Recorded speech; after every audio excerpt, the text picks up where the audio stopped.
The Luna crest was less than an inch from Elena Marlowe's throat when the doors of the great hall opened.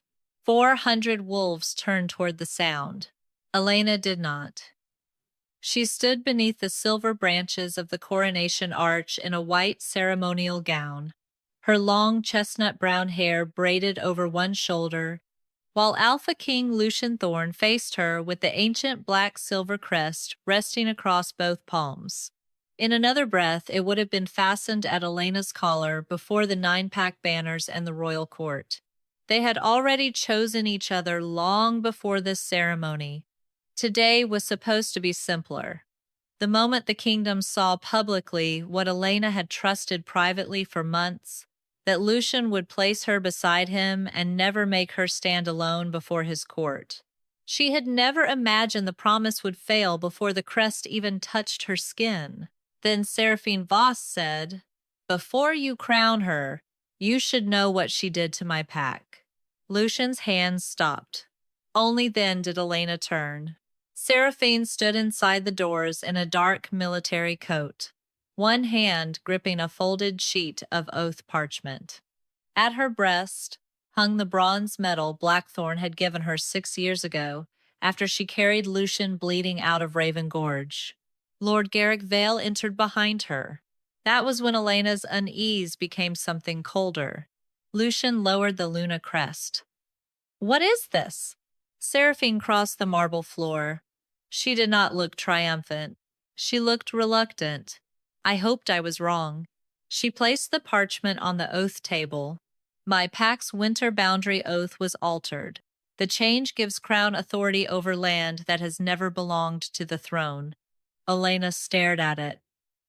"That is impossible." Garrick folded his hands behind his back. "The keeper mark says otherwise." At Elena's waist hung the black-silver seal of the royal keeper of pack oaths. She had pressed it into hundreds of treaty amendments, ceasefires, and border renewals. The mark on Seraphine's parchment resembled hers closely enough to fool anyone who had never spent years studying old blood law. Elena reached for the document. Seraphine's fingers tightened on it. "If it is evidence against me," Elena said, "let me examine it." Lucian nodded once. Seraphine released the parchment.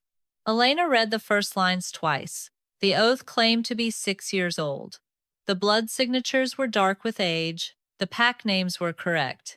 Even the archaic phrasing was precise. Then she saw the crescent rune in the lower binding clause. Her pulse slowed. This mark did not exist 6 years ago. Several counselors leaned forward. Garrick's expression did not change. "Explain." "The crescent form was added to keeper notation 3 years ago after the Eastmere dispute." Elena touched the rune. "Someone altered this later." Seraphine's face hardened. "Or the woman who helped create that notation used it because she assumed no one here would question her." Elena looked up. "You think I altered your pack's oath?" "I think you have never hidden how you feel about my history with Lucian." The hall changed around them. Elena looked at Lucian. His gray eyes had gone still. A pressure tightened beneath Elena's collarbone. His wolf. Shock traveled across the bond, sharp and immediate. He knew exactly where Seraphine had aimed. Elena waited for him to stop it. He did not. Garrick stepped closer. "Lady Voss brought this to me privately. I advise that the coronation be delayed until the oath can be independently reviewed." "You advised her to bring it here?" Elena asked. "I advised transparency. Before 400 people. Before 9 packs whose laws may have been compromised." Lucian's jaw tightened. Enough. The word carried alpha authority through the hall. Every whisper died. Seraphine drew a breath. "Lucian, I did not come to destroy your ceremony. But I will not pretend this is harmless, because Elena is your mate." She touched the medal at her chest. "I bled for your crown once. I would not lie to destroy it now." Lucian looked at the bronze disc. Elena knew that look. Raven Gorge. Gratitude. Guilt. The old debt. He had never learned to set down. She looked back at the oath, then authenticate it. Garrick's gaze flickered toward her. Not here, not by opinion, Elena continued. Send it to neutral review. Until then, no one in this room knows who altered it. Lucian's wolf pushed once against the bond. Conflict. He stepped toward her. Elena, your keeper's seal. For a moment, she thought she had misunderstood. My seal? Until the oath is authenticated. The hall became painfully still. You are suspending me. I am protecting the integrity of the office. Before you know whether the evidence is genuine, his expression hardened. The seal. Pain flashed through the bond. His, this time.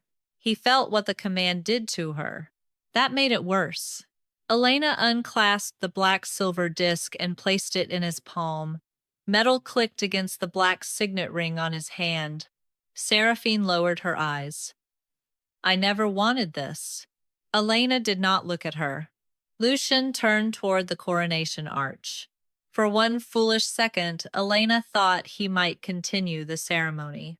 Instead, he placed her keeper's seal beside the disputed oath, then looked down at the Luna crest he had never fastened around her. Until this is resolved, the coronation is suspended. He laid the crest on the oath table. The bond struck with his regret. Elena held still while the man fate had bound to her set aside the symbol he had spent months promising to place upon her. Then she asked, Do you believe I forged it?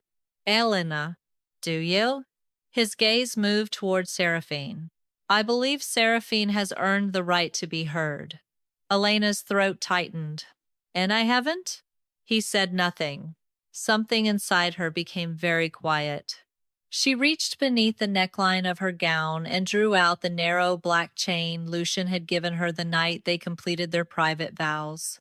He had told her he wanted one thing between them that belonged to neither crown nor court.